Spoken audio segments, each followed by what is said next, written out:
I'm sitting here today with a couple of my first cousins. This is my cousin Brian Wilson to my immediate right, and then my cousin Maria Campbell to my far right. And I really appreciate that they joined me here today. We're doing a different kind of video than we've ever done before. And what it is, I guess you'd say it's not exactly a review, but we're all going to kind of give some commentary on the first album that our fathers ever made. And it's an album called Words of Life. And there's kind of what the cover looks like. And this won't be a reaction video. I think I'm safe in saying that none of us are all that animated of people, so you're not going to see us react to it. Plus, we've all heard this album our whole lives. So it's not exactly that kind of video. We really just wanted to do it to commemorate the album, because next month, and what I'm basing this on is the little test print that I found in the bottom of my father's closet. This test print was done on September 18th, 1973. And so this is 2023, so this coming September will be the 50th anniversary of this album. I introduced them. I'll tell you just a little bit more about them. I think everybody who watches the channel knows that my dad was Jerry, that we call Pap. So he sang the harmony, the high tenor, on the record, and wrote some of the songs. And you're familiar with the dove. That dove was played on this record. Brian's father was the youngest of the three brothers, Henry Wilson, and he played this beautiful Gretsch guitar down here on the end on the record. Just a really kind of a prodigy guitar player back in the day. And then Maria's father was the middle brother, Ray, and Ray sang the lead vocal, and he also played the acoustic guitar, both rhythm and lead. So that's just a little bit about kind of each brother, I guess you'd say, is represented here. And I do want to say we all have siblings. We all have lots of cousins. So what we're going to offer today, our thoughts on the record, by no means is the definitive. It's just our thoughts. We didn't do a lot of research or anything to prepare for this, so you might get one of our siblings' thoughts on it, and it might differ a lot from us, and we may even get some things wrong when we're trying to talk about the history of the album and the making of the album and things like that. I held up the front. Brian was pointing out that on the back we have a local pastor here. He's been a pastor his whole life, Reverend Odd Brown, just a phenomenal preacher and community member, and he honored them by writing some commentary on the back, and I won't read it, but we may cut to a shot of that so folks can read what he wrote back then. I think that's kind of all I wanted to say as far as what type of video this is going to be. So we may just kind of go ahead and jump into the first track on the record, and we're going to listen to it. And then we're each going to kind of take some notes while the record's playing and just give our thoughts about each song. And I know some folks may be just like, hey, I just want to hear the record. I don't want to hear all that talking. So I do promise that either at the end of this video or in a separate video, I will just let all 10 tracks play without any commentary, and you can experience the album that way. Before I jump into that first one, I just remembered one more thing I wanted to kind of cover at the beginning. So, Brian, what are your first sort of memories of this record, or when you think back to, it would have been before Marie and I were both born. You would have already been about four. Thereabouts. So what are some of your earliest memories? Some of the earliest memories I have probably aren't back to 4 years old, but sometime shortly after that, as I can remember them, especially after we moved out to Brasstown, would be them gathering on a Saturday afternoon or a Sunday afternoon and just jamming, practice, and going back to the album and what Olive wrote, the main thing that I would say is that that's a good attest to the type of family they came from and the type of families we came from. which we may not live up to at times, but just their love for the Lord. Absolutely. But some of my earliest memories would be them gathering around and picking on Saturday afternoons or Sunday afternoons. May have not even been stuff that they were working on in that album, because I can remember Ray and Jerry just jamming, and then even Ray with Darlene some on the outside, and just, you know, those are some of my key memories that I have of it. Mm-hmm. Well, I guess as far as my memories, I can remember, you know, being, you know, probably 5 years old and just being in the living room, and, you know, Daddy had a record player in the living room and just a stack of records, mostly Louvin Brothers. Mm-hmm. But I can remember, you know, finding or, you know, picking that record up and looking at the picture on the front of it and just thinking, you know, just being curious about what is this, you know, and asking my dad, you know, what is this? And, you know, he told me that it was a picture of Golgotha, and, you know, went on to explain, you know, what that meant and talk about Jesus. So, and I can remember him playing that record a lot when I was a kid, and I think he was, you know, really proud of it. And, yeah, it has a lot of great memories for me. And that's something that I learned just a little while ago before we started the camera rolling. I've always wondered where this is and why this picture. It's kind of an unusual picture. And I had been told it was the tomb, and then I've seen a lot of photos of the tomb, and I knew, well, that can't be right. And then someone even said that it was Fields of the Woods, which is an area where there are a lot of monuments here locally, but it's not that either. So I learned something there about it being Golgotha, and that's really cool. I appreciate what you were saying there too about, and it's funny you use that phrase, because I was just thinking I couldn't live up to, Yeah. you know, what Odd had written on the back of that. And but they did, they dedicated their music to the Lord, like you said. And my favorite quote that I ever heard about them was from Bill Yance. He was a local radio personality, and he said they didn't have enough ambition to get out of a mud hole. And I took that as a compliment. What he was really trying to say, I believe, is these guys could have gone somewhere, but they just didn't have enough ambition. They just hung around here when they should have gone off and kind of made it big. But Brian and I we were talking about a little while ago, they did go one time and make a demo record at Hilltop, which was kind of a branch of Capitol Records in Nashville. I don't know how they got the invitation to do that or how they wound up doing that. But what they were essentially told on the back end of that is, hey guys, this is great. If you can go home and come back in 6 months or a year with some love songs, some country songs, some secular music, as good as your gospel music, then we've got something to talk about. But I don't think they ever really even considered that. You know, they wanted to stick with gospel, and they wanted to use their talent for the Lord. So I really admire that. They never, at least Daddy and Ray never sang anything other than a gospel song that I'm aware of out, you know, in public. Of course, they would around the house, but. You know, one thing I can say about that is I know many times that my dad told me that the only songs that he cared about singing were songs that proclaimed the gospel. Mm-hmm. And, you know, their songs do proclaim the gospel.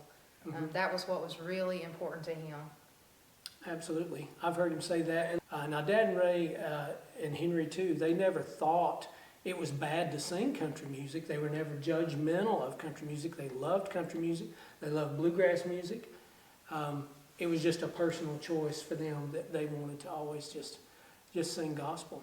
And most people from our generation probably don't relate Dad with anything but country, because that's basically what he did for the last 25 or 30 years that he played, or at least pretty much my whole childhood he was playing country music,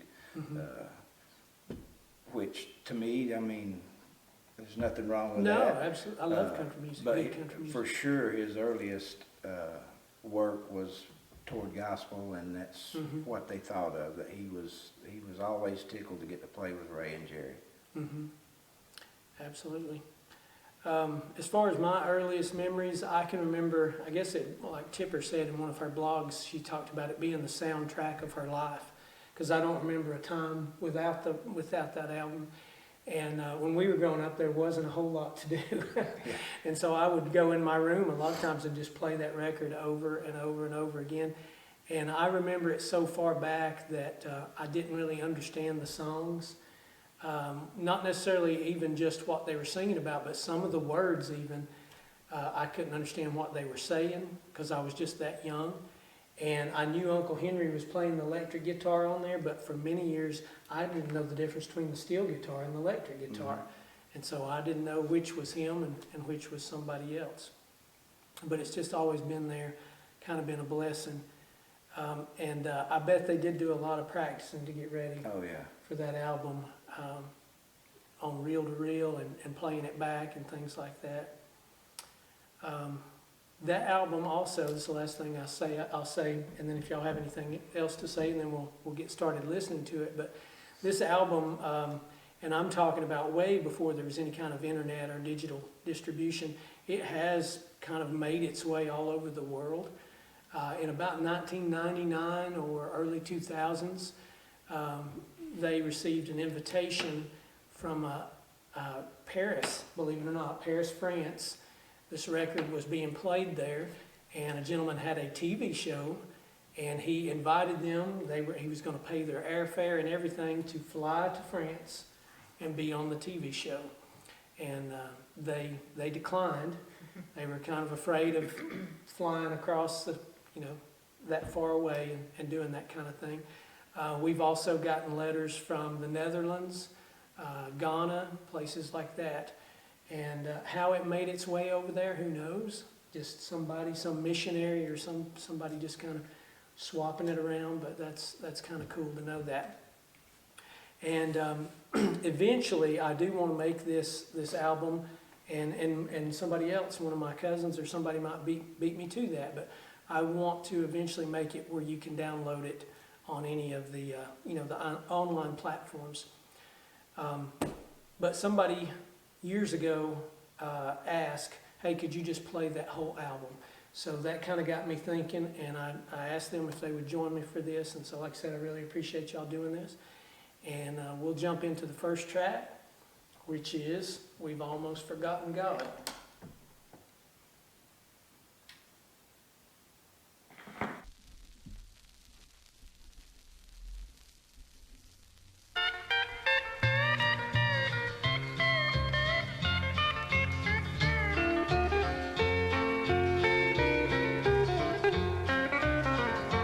In a land that is blessed with great riches and free from the dictator's strife, and with a great God-given freedom to live a Christian life, but traveling across this great nation, there's so much that's sad to behold. We've almost forgotten God's blessing. A shame, but yet it is so. America, oh, what a shame. We'll stand before God to blame. This land where Christian fathers once trod has almost forgotten God.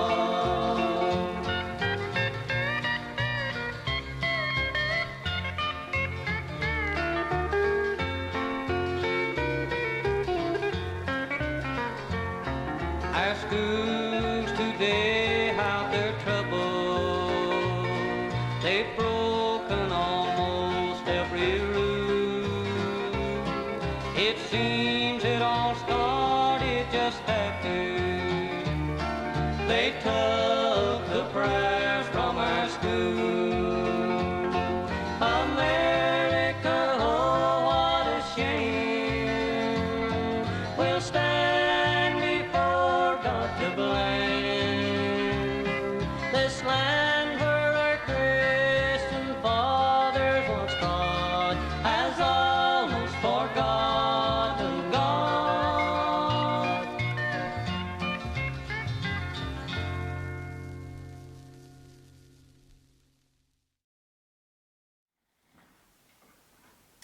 All right, that was track one. Brian, you want to kind of start us off on just what your thoughts are? On the song there, yeah, I find it ironic that it's almost like they had a look into the future to where our nation and the world was going to be 2023, because that song pretty much touches about everything that's going on in the world today, and people have, myself included. You get caught up in life and everything else. You forget about family, you forget about the Lord most of all. But that's kind of what that track to me, you know, like I say, is almost like they had a crystal ball, looking 50 years down the road where we were going to be. So some of the song selections that they chose on there, a lot of those songs have true meaning for today's world. So that's some of the thoughts I would have on that track. What do you think, Maria? Well, I did a little bit of research, you know, and looked up when was prayer taken out of school, and what I found was it was in 1963. So I'm not sure when Jerry wrote this song. Do you know about? Probably late 60s, early 70s. Yeah. So I guess he could see things, you know, getting bad then, but like Brian said, look at it now. I mean, it's just so much worse, and that song definitely applies to today's times, for sure. And I really like the pedal steel on that. It's really good. Yeah, me too. That's such a great kickoff. And throughout this album, I think that's something that you hear in almost every track is Henry and the steel player, which unfortunately we're not really sure who the steel player was. But you hear Henry and the steel player taking turns. And that's something that any really good, polished kind of studio musician or professional musician does. They don't play the entire time. You know, they kind of take Over turns. each other, yeah. Yeah, and whoever mixed the album was a good sound engineer. Don't know that either. But he could kind of give them, you know, okay, you're going to come in this speaker and you're going to come in this speaker. I heard Dad one time, he was talking about a really good kickoff to a song, and he said when he heard it, it was like, then, all right, here it comes. Like it was just kicking the song off, and you knew, okay, now this song is about to start. Here comes the lyrics, and that's kind of how that is to me, especially the steel, and then the way, it's hard to explain, but the way Henry's picking is to finish that kickoff. It's almost like it gives a sense of movement or travel. And of course, not long after that, in the first verse, it says traveling across this great nation. So when I hear that song, I almost see like white lines on the highway, or you're in an airplane looking, you know, it's a hard thing to explain, but that's kind of the way that music sounds to me. And it's so impressive as a guitar player. Most of my life when I would listen to this, I had no clue what Henry was doing. It was almost like, okay, he's just in another galaxy. He's playing another instrument. I finally reached the point now that I'm about middle-aged that most of the time I actually know now what he's doing, but I can't do it. Right. I still can't do it. And a lot of times Dad and Ray, they both were pretty high singers. And a song like that, if either of them were singing it by themselves, they would probably sing it in G major. But because you've got to leave room for that tenor, that's an F major. Well, as a guitar player, I can't think of any key I would rather not be in more than F major. Yeah. Of course, Henry never used a capo, and so he's doing every bit of that picking right there in F major, and the high chord is B flat that you've got to go to. But it sounds so effortless. And I was telling Darren the other day that if you ever listen to the run that begins at the end of the break, that's about the longest guitar run I've ever heard. It just goes on and on and on and climbs all the way up into B major. It probably covers about 8 beats. And something interesting to that, and this is probably overanalyzing, but the opening line of that song is the longest line I know of in any song. it starts, and if you wrote it down on paper, then you start to realize, oh wait, it still hasn't ended, it still hasn't ended, it still hasn't ended. And so it has almost, it carries almost into, well, I'll just put it this way, the entire first verse is one sentence. I don't know if you've ever realized that, but I feel like he was just really trying to set the stage of, here's what's going on. And I guess it was that important really to carefully describe and set that up, because in the chorus you're about to say, America, oh what a shame, which is pretty strong language. Yeah. But if you ever just write that down on paper, now you could change a few things. You could actually put in the word we a couple of places, and you could end that sentence sooner and then just kind of pick back up with the rest of the thought. But it's all one complete sentence, that entire first verse. Just other notes that I kind of made when I listen to it. I can hear Ray on his acoustic guitar, the J200. He's capoed probably on the 5th fret, because again the song's in F, and he's playing in C major, and he falls into A minor, and there's 2 beats there. And what he chose to do is hit the A string twice, and most people wouldn't do that. They would hit the A string and then the top string, but he hits that A string twice, and you can hear it, and it was the perfect thing to do right there, and it just backs the electric guitar so well.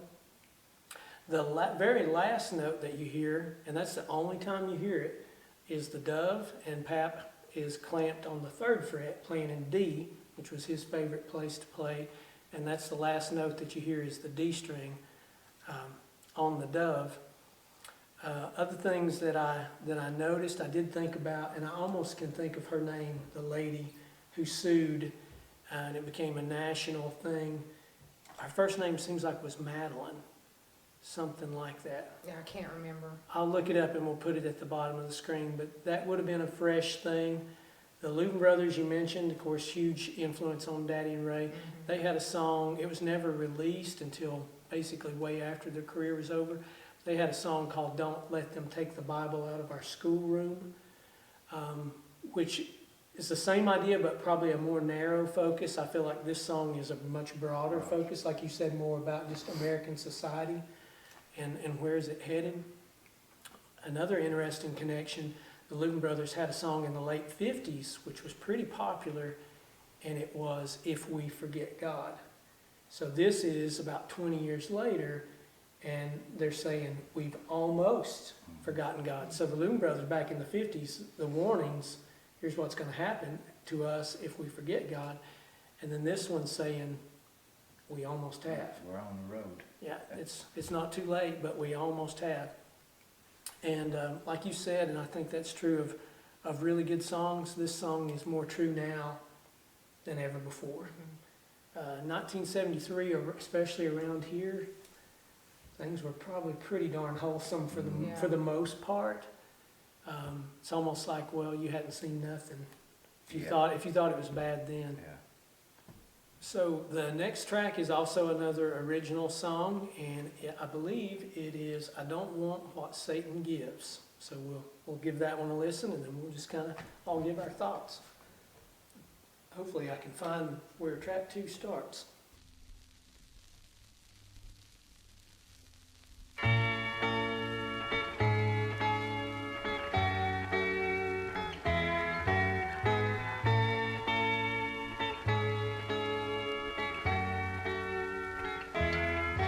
I don't want the wages of sin,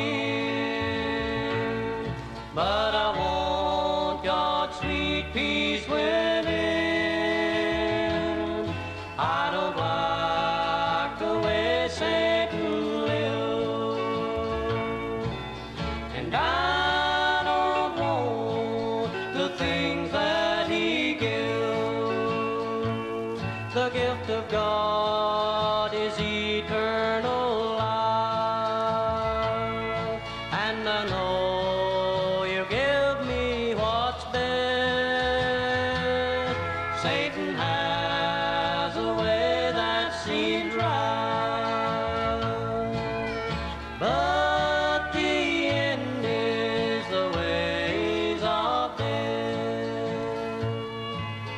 Having seen so many of the evil rewards that Satan, our adversary, gives, it's hard to understand why anyone would follow him or live the way he lives.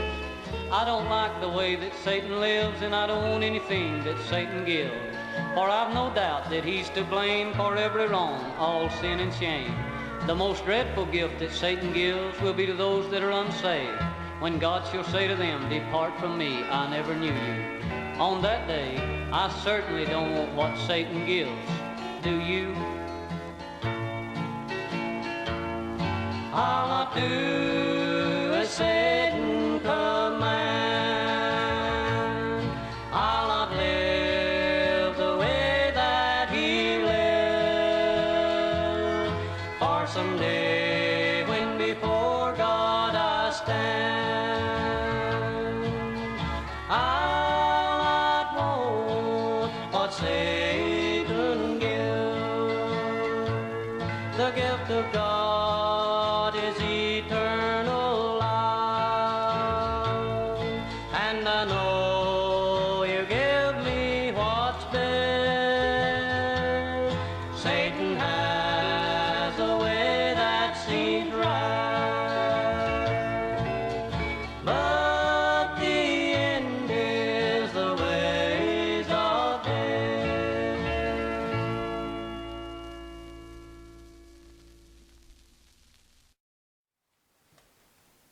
You wanna go first this time, Maria? Yes, I'll just say I really love the beginning of that. Mhm. I think this song is one that really encompasses proclaiming the gospel Mhm. and the way to salvation. And just hearing Jerry's voice is just kind of surreal, just, hearing his voice during that recitation. But I really like the last line of that recitation where he asks the question. Mhm. He says, "I don't want what Satan gives, do you?" Mhm. So therefore you become not just, it makes you think. You're not just listening to this song anymore. You have to think about that question. Do I want what Satan gives? So, I love that song. It's one of my favorites on the album.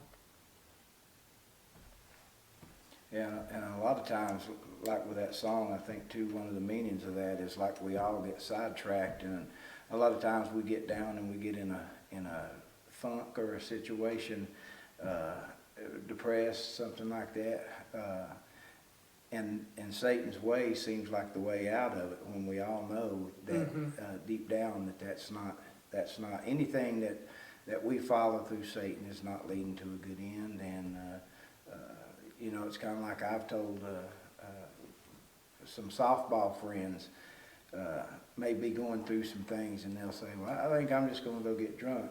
Well, why? When you wake up, you don't have the same problems you was when you went to get drunk. And that's kind of what this song is saying. The choices you make, if you don't follow the Lord's way, there's nothing good going to come out of it. Mhm. There's definitely nothing at the end of the road choosing Satan's ways. Mhm. Although at the time it may seem like that's what it. the song says. I think it makes it easy. Yeah. Satan's way makes it easy, where you don't have to really face nothing or go through anything. Mhm. And like I say, nothing with choosing his way is anything good coming out of it. Mhm. Very true. Yeah. The end is the ways of death, and that song, it's kind of a simple song, but then when you really start thinking about it, it gets deeper and deeper.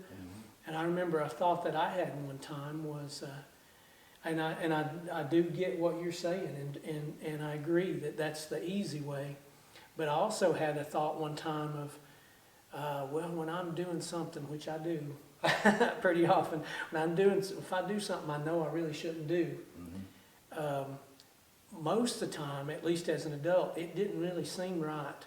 I kind of knew it was wrong, but I did it anyway. My conscience was telling me that it was wrong, but I still did it anyway. So then I got thinking, but that song says, Satan has a way that seems right. And so I really started thinking about that, and of course it can be layers of meaning. And sometimes I wonder if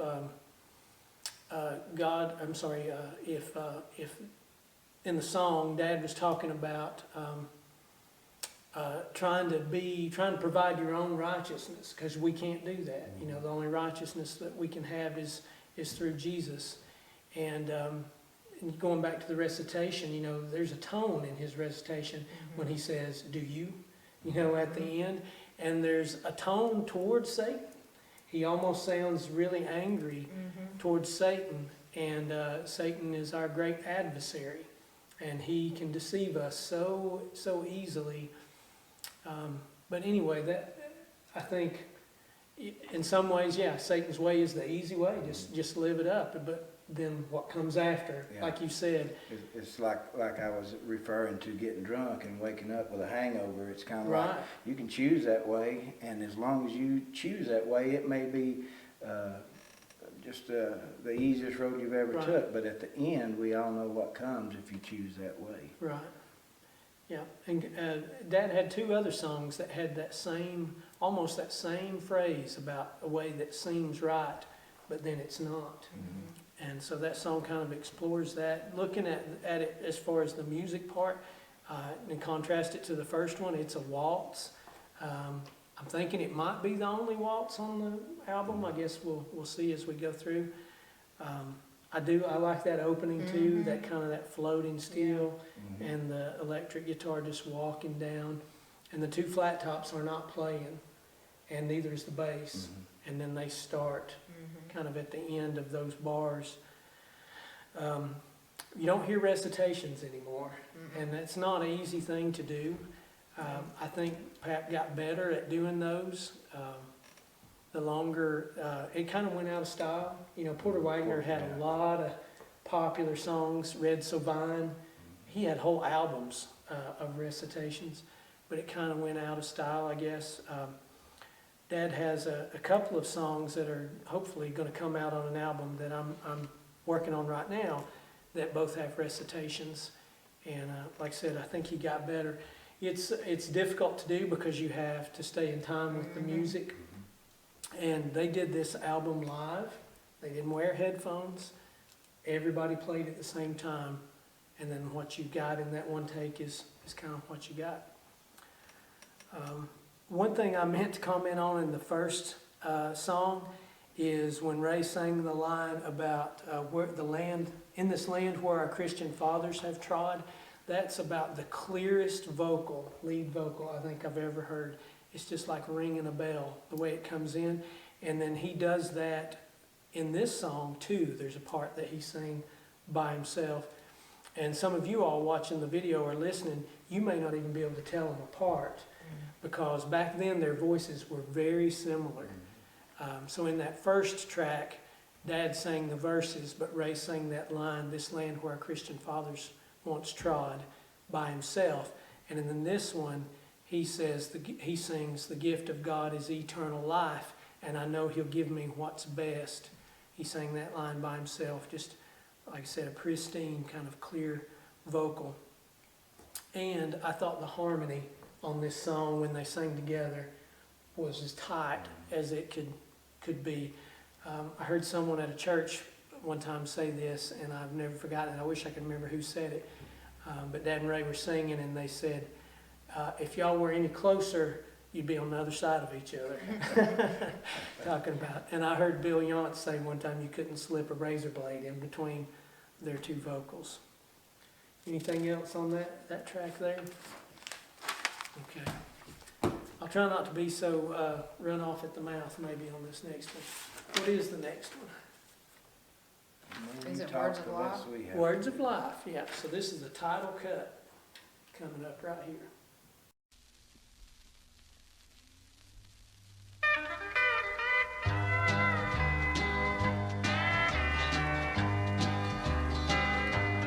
God has promised life eternal through the Savior, His own Son. Tender mercy He has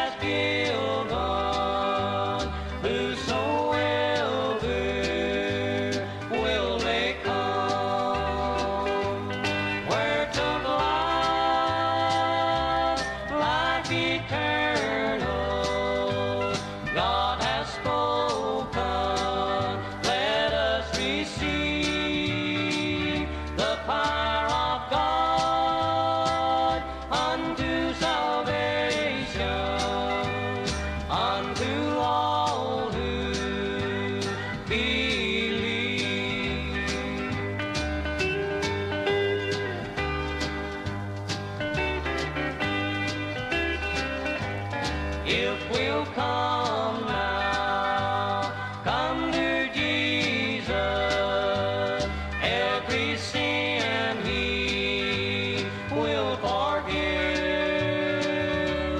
He that trusteth in this Savior, though he be dead, yet shall he live. Words of life, life eternal, God has spoken. Let us receive the power of God unto salvation, unto all who believe.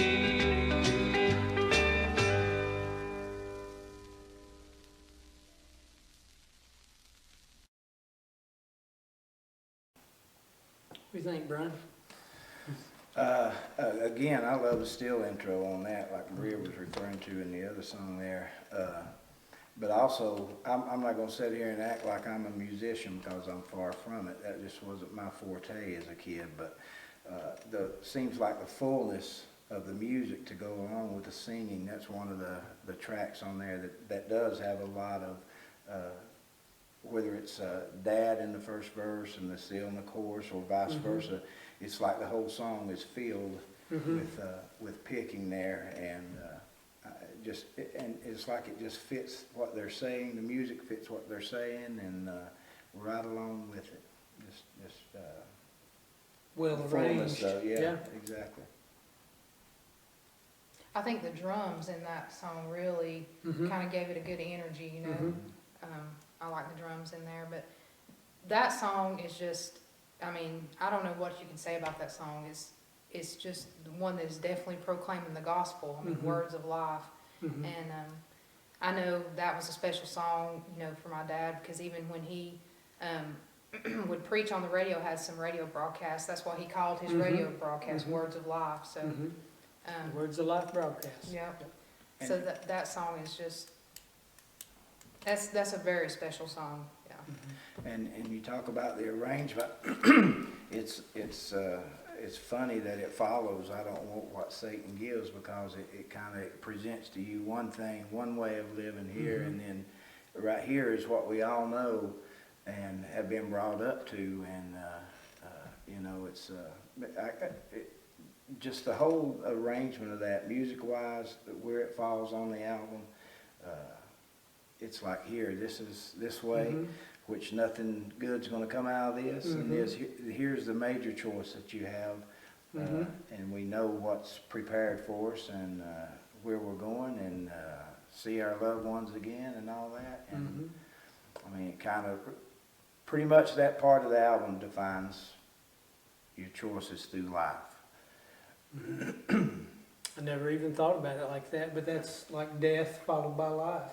Yeah, and it makes me wonder, did they choose the order of the songs? Yeah. Right. I wonder Or if were did. they just chosen for them? Yeah. If it was the latter, then that seems like serendipity, because I don't think any track should be the first track other than the one that is.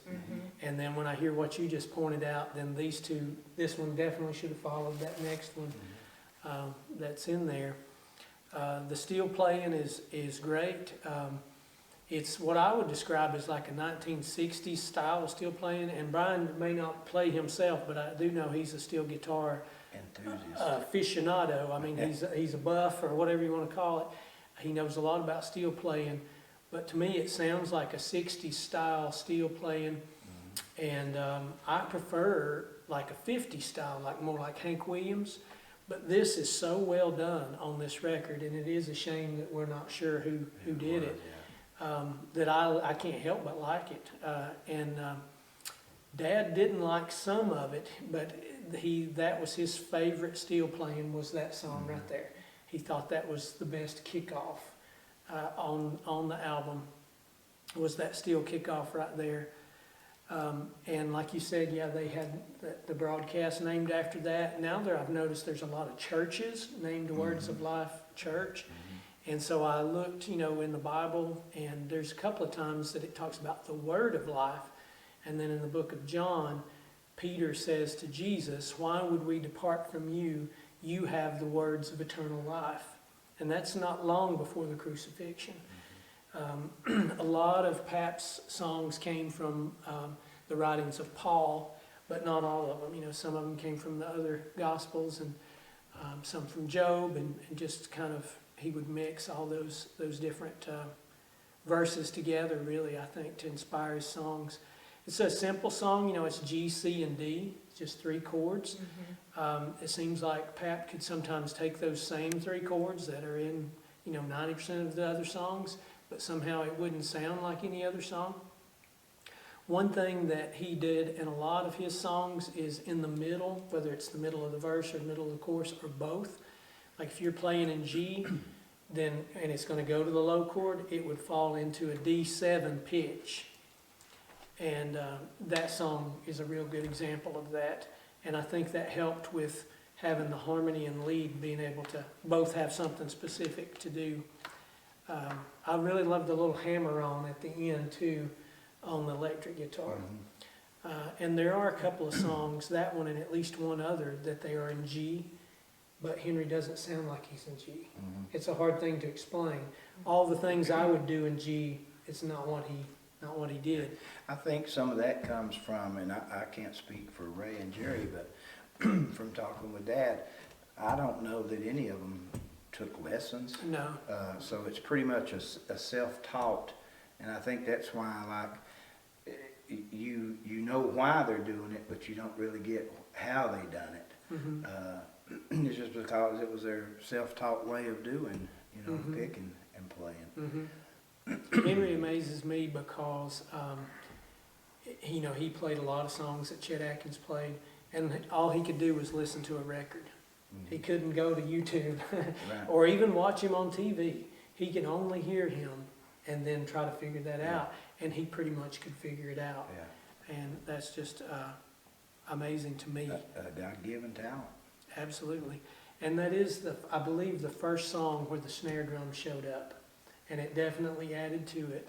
And I was telling Brian that according to Daddy, according to Pap, that was just a young teenage boy who was hanging around at that studio and asked if he could play. Wow. So he's not on every Right. track, but he definitely improved the record. I love a good snare drum.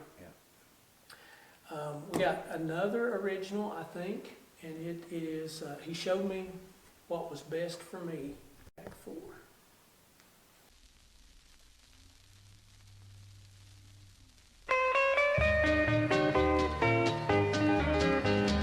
Once a summer is deceiving, lost in sin, drowning down a selfish road. When no thought of Jesus would not let him in, and the seeds of sin I sowed.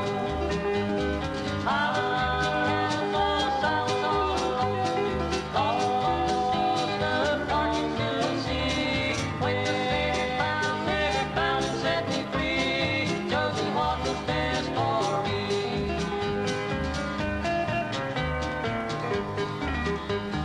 Those who follow pleasure and men careless ways, as they long for wealth and fame, I no longer join them on that broad highway, for I know it's all in vain.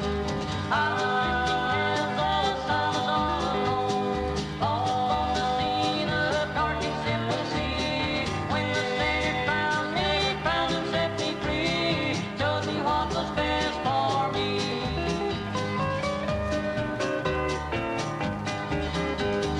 I was all alone, all on the scene of dark and simple sea. When the Savior found and set me free, showed me what was best for me.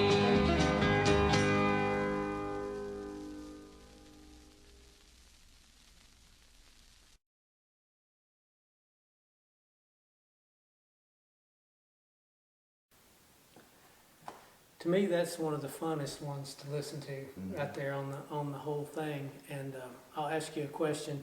How long do you think that song is? It's 2 minutes and 40 some odd seconds, isn't it? I'd say it's less than 2 minutes. It's a minute and 24 seconds. So that is a short song. I guess that would be it'd be a good thing if you were a disc jockey and you were looking for like, well, I don't really have 5 minutes, or I don't have 2 minutes, but I can squeeze this one in there. But it goes by in a hurry. And I mentioned that they did it all together. They had no kind of click track or anything. I'm pretty sure if you listen to that song, it speeds up. Yeah. Not a whole lot, but I think it ends a little faster than it began. I mentioned at the beginning that this album has traveled not on a big scale, but on a small scale all over the world. So if you go to the Blind Pig YouTube channel, you can see what's called a lyrics video of that song. It was made by a guy in India. His name is Terry Pappas. Now, his real first name is about that long, but he goes by Terry. And as the song is playing, all those words are coming in there. And it almost makes me think of Schoolhouse Rock, the style of it. Because as Ray's singing the words in the chorus, where he'll sing a line, or a word rather, and hold it for a long note. And then Pap is singing quick words above him on the tenor. And that's the way it appears in the lyrics video. Like what Ray is singing is great big, and then what Pap is singing is little, and it's on top, like sprinkled on top of the words, Yeah. which I thought was cool. And snare drum, again on that one. Yeah. And I love how, I think maybe before the last chorus, or maybe more than once, he does that little shuffle. Kind of, it fits in there really nicely. I mentioned not being able to understand the songs when I was real little.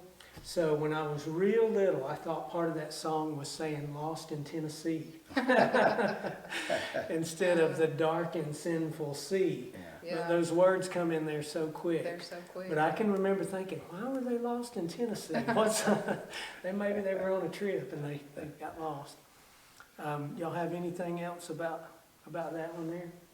Seems like that's the first one where they're kind of, singing different words at different times, Not right together. Not right together.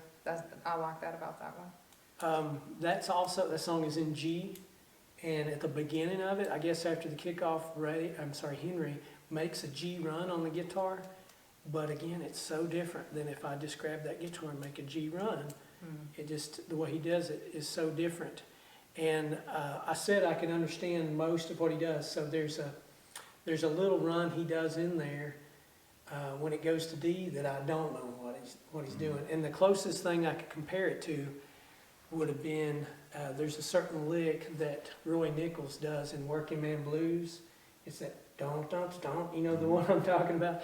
Henry has a run sort of like that he does in this song, but it's so fast.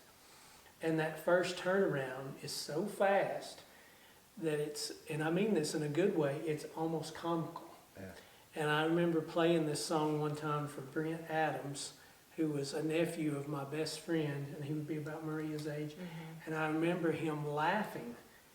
And he wasn't laughing, he thought he loved it, but he was just laughing like, oh my gosh, did he just do that?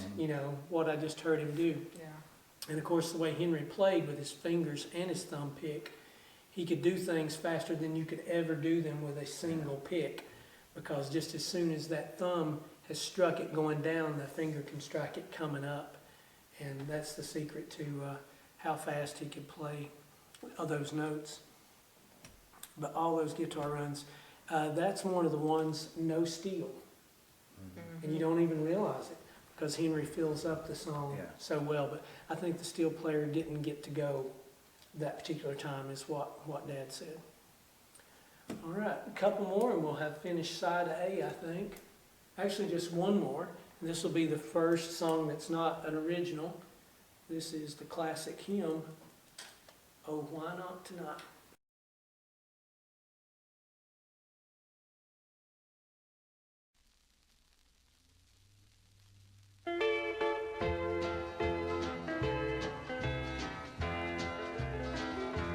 Oh, do not let the word depart,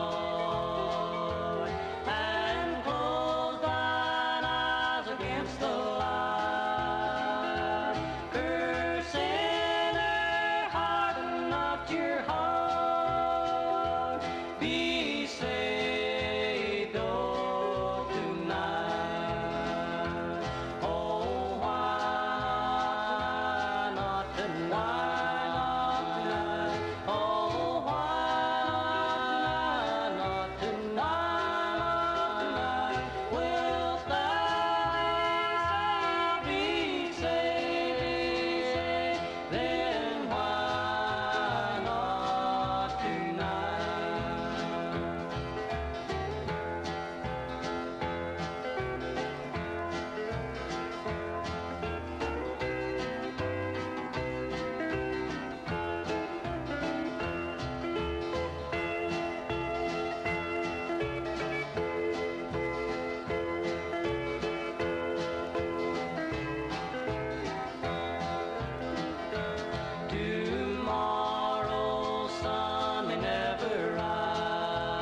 it'll stop itself this time. Anybody want to start with thoughts on that song there? Well, for me, that song definitely, anytime, there's certain songs that, you know, I hear at church, hymns that I hear at church, that when I hear them, I can't help but think of Daddy and Jerry and Henry and that time, and that is one of them, Oh Why Not Tonight. Mm-hmm. And I think one thing for me is that line in there where it says, harden not your heart, is, I know before I got saved, which was in this church here, probably along about 74, 75, is the times that people sit in an aisle and have thoughts of rededicating their life or going up to be saved, and then thinking, oh, well, I'll do it next Sunday. Mm-hmm. I don't know that that's per se what hardening your heart, what that's referring to, but that's kind of what made me think of, is how many times people are in the pews and that hits their heart, and then, you know, you say, oh, I'll do it Wednesday night, I'll do it Sunday. Mm-hmm. And that's kind of a thought I had on that one line there. That's the only thing I wrote down today. Yeah. I had to write it down before I forgot it. I think that song is definitely about that idea of postponement and don't put it off. And I know different people, especially even within the Baptist denomination, have different philosophies about salvation and about what you're talking about the Lord calling you. And I know some preachers would say, you know, the time has to be right, and if you're not being called, you know, don't come. But I can tell you that was not Pap's belief, and I don't believe it was Ray's belief either. Their belief was anytime, all the time. And of course, their father, Wade, was a minister, and got lots of recordings. We're blessed to have recordings of him preaching. And I used in a video one time, I used a little recording of him, and he was quoting a Bible verse, and he said, if you hear my voice, after so long a time, if you hear my voice. And Pap, not really being critical, because obviously he loved Papaw, and he knew Papaw was a great, great preacher, and no telling how many souls were saved while he was preaching. But Pap immediately said, that's not what it says. It says today, if you will hear my voice. And so in Pap's way of looking at it, that voice is going out all the time, 24/7. There's another verse that says, behold, I stand at the door and knock. Meaning, I'm knocking all the time. And anytime you want to accept me, you can accept me. There's no particular time. But that song really does kind of cut. It's an invitational. It's obviously trying to get somebody to come forward and accept the Lord. Don't put it off. Yeah. You know, you just never know. Tomorrow's sun may never rise. I looked, and that was written by J. Calvin Bushy. I think it's a pretty old song. It's one of my favorites. I have to say side A is my favorite side of the album. And that one right there, even though it's not an original, is one of my favorites. It's so different than the Logan Brothers recording. If you go listen to the Logan Brothers recording, they don't sing the song very high, which is one big difference. It's kind of unusual for them. And they have the Jordanaires playing a very central role in that song. And so here you've got it much higher. You've got just the two voices. And it's actually a little bit more of a, to me it's a little bit more raw, and it's got a little more power, and it's maybe even a little more country, especially on that high note. To me, of all the ones that we've heard so far, this one best showcases the high harmony. Yeah. Then Be Wise, those places like that where it comes in real high. There's a great little moment there in the middle of the second verse where they hit those high notes together, and then Henry hits this little bluesy lick. I don't know if you know the one I'm talking about, but it's really kind of on one or two strings, which is unusual because usually he hits multiple strings.